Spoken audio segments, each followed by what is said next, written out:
The Centaur by John Updike. This book was read by John MacDonald. Chapter 1.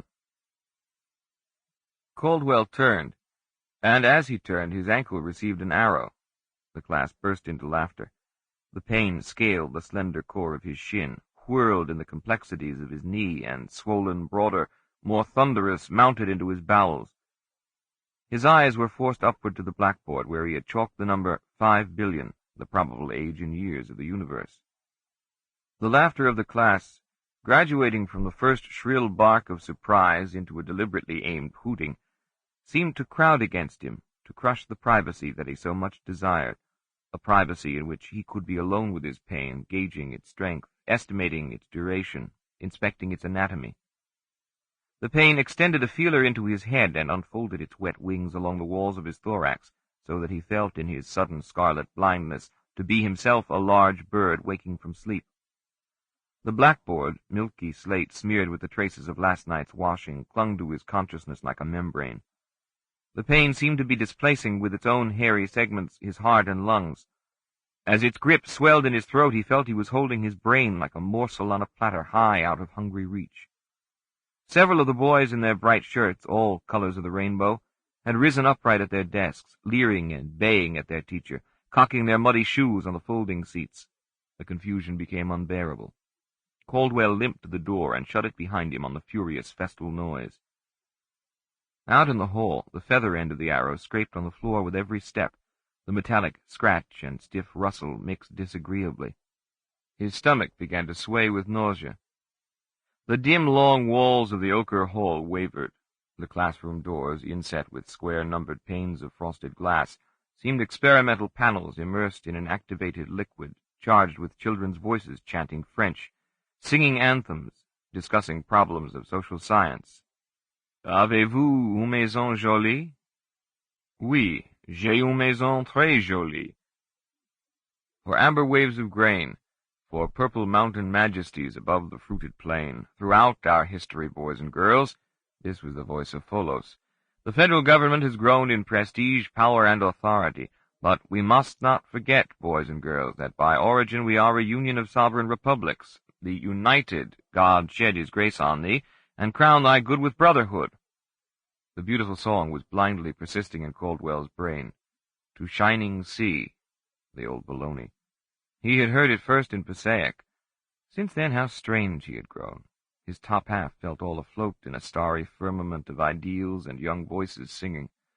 The rest of his self was heavily sunk in a swamp where it must eventually drown.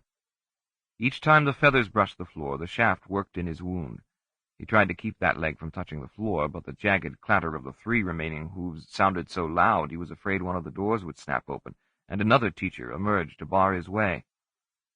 In this crisis, his fellow teachers seemed herdsmen of terror, threatening to squeeze him back into the room with the students. His bowels weakly convulsed. On the glimmering varnished boards right in front of the trophy case with its 100 silver eyes, he deposited, without breaking stride, a steaming, dark, spreading cone. His great gray dappled flanks twitched with distaste, but like a figurehead on the prow of a foundering ship, his head and torso pressed forward. The faint watery blur above the side doors drew him on. Here at the far end of the hall, through windows exteriorly screened against vandalism, light from outdoors entered the school, and, unable to spread in the viscid, varnished atmosphere, remained captured like water in oil above the entrance. Toward this bluish bubble of light the moth inside him drove Caldwell's high, handsome, compounded body. His viscera squirmed, a dusty antenna brushed the roof of his mouth. Yet also on his palate he eagerly tasted an anticipation of fresh air. The air brightened. He bucked the double doors, whose dirty glass was reinforced with chicken wire. In a tumult of pain, the arrow battering the steel balusters, he threw himself down the short flight of steps to the concrete landing. In ascending these steps, a child had hastily penciled "fuck" on the darkly lustrous wall. Caldwell gripped the brass bar, and, his mouth thin with determination beneath his pinched and frightened eyes, he pushed into the open. His nostrils made 2 plumes of frost. It was January. The clear blue of the towering sky seemed forceful yet enigmatic. The immense level swath of the school's side lawn, pointed at the corners by plantings of pines, was, though this was winter's heart, green, but the color was frozen. paralyzed, vestigial, artificial. Beyond the school grounds, a trolley car, gently clanging, floated up the pike toward Eli. Virtually empty, the time was 11 o'clock. The shoppers were all going the other way, into Alton. It swayed lightly on its tracks, and the straw seats showered sparks of gold through the windows. Outside, in the face of spatial grandeur, his pain seemed abashed. Dwarfed, it retreated into his ankle, became hard and sullen and contemptible. Caldwell's strange silhouette took on dignity.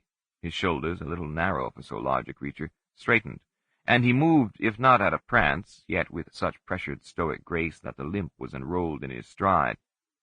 He took the paved walk between the frozen lawn and the brimming parking lot. Beneath his belly, the grimacing grills flashed in the white winter sun. The scratches in the chrome were iridescent as diamonds. The cold began to shorten his breath. Behind him, in the salmon brick hulk of the high school, a buzzer sounded, dismissing the class he had abandoned. With a sluggish, digestive rumble, the classes shifted. Hummel's garage adjoined the Olinger High School property, a little irregular river of asphalt separating them. Its association with the school was not merely territorial. Hummel had for many years, though not now, served on the school board, and his young red-haired wife, Vera, was the girls' physical education instructor. The garage got much trade from the high school. Boys brought their derelict jalopies here to be fixed, and younger boys pumped up basketballs with the free air.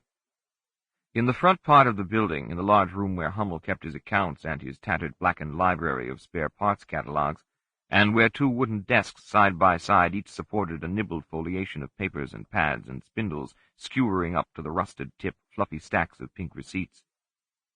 Here a cloudy glass case, its cracked top repaired with a lightning-shaped line of tire tape, kept candy in crackling wrappers, waiting for children's pennies.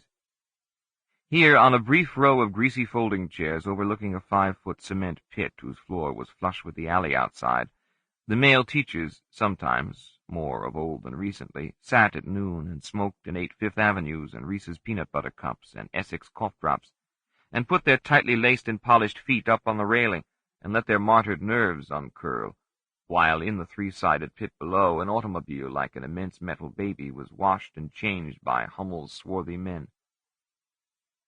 The main and greater part of the garage was approached on an asphalt ramp as rough, streaked, gouged, flecked, and bubbled as a hardened volcanic flow. In the wide green door open to admit motored vehicles, there was a little man-sized door with keep closed, dribblingly dabbed in blue touch-up paint below the latch. Caldwell lifted the latch and entered. His hurt leg cursed the turn needed to close the door behind him. A deep, warm darkness was lit by sparks. The floor of the grotto was waxed black by oil drippings. At the far side of the long workbench, 2 shapeless men in goggles caressed a great downward-drooping fan of flame broken into dry drops.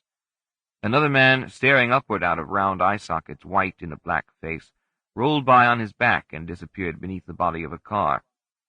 His eyes adjusting to the gloom, Caldwell saw heaped about him overturned fragments of automobiles, fragile and phantasmal, fenders like corpses of turtles, bristling engines like disembodied hearts.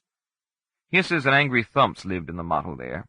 Near where Caldwell stood, an old pot-bellied coal stove bent brilliant pink through its seams. He hesitated to leave its radius of warmth, though the thing in his ankle was thawing and his stomach assuming an unsettled flutter. Hummel himself appeared in the doorway of the workshop. As they walked toward each other, Caldwell experienced a mocking sensation of walking toward a mirror, for Hummel also limped. One of his legs was smaller than the other due to a childhood fall. He looked hunched, pale, weathered. The recent years had diminished the master mechanic. The Esso and Mobil gas chains had both built service stations a few blocks away along the pike, and now that the war was over and everybody could buy new cars with their war work money, the demand for repairs had plummeted. "George, is it your lunch already?" Hummel's voice, though slight, was expertly pitched to pierce the noise of the shop.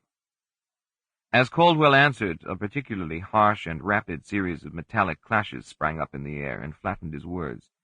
His voice, thin and strained, seemed to hang hushed in his own ears. "No. Jesus, I have a class right now." "Well, what is it, then?"